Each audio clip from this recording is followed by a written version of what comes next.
Bây giờ là 10 rưỡi sáng và anh em đang bị đạp đi đường Tây Bắc đảo, chuẩn bị rời đảo. Rồi chào bà chủ Lai Hầu. Rồi chào bà chủ. Xe đạp rất là ok, tiếp tục lên đường. Bây giờ chúng tôi sẽ rời Côn Đảo đi tuyến đường Tây Bắc, len lỏi qua cái rừng hôm rồi mình đã đi rồi. Hôm nay mình sẽ ra cảng Từ Hướng Đó. Mọi người đang đến cái dốc chỗ vườn quốc gia.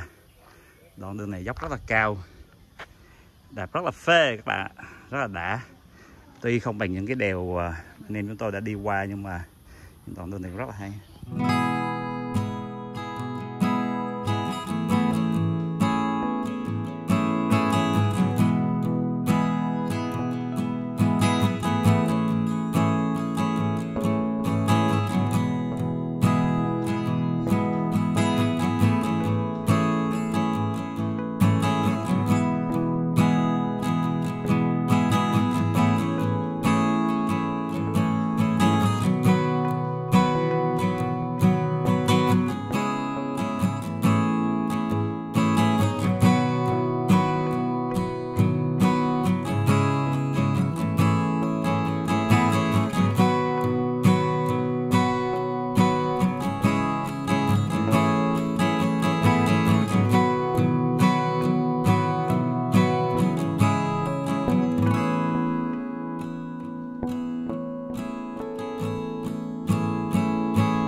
Giờ từ bến cảng Trần Đề thì mình sẽ chia tay các anh ở đây.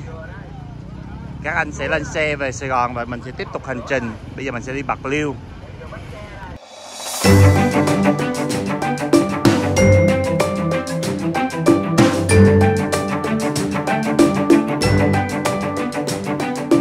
Sau khi xuống cảng Trần Đề thì bây giờ mình sẽ đi về hướng Bạc Liêu.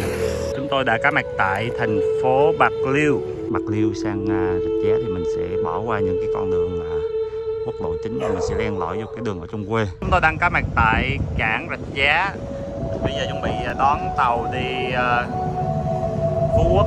Sau 2 tiếng đi tàu cao tốc thì giờ mình đã đến Phú Quốc. Bây giờ chạy vô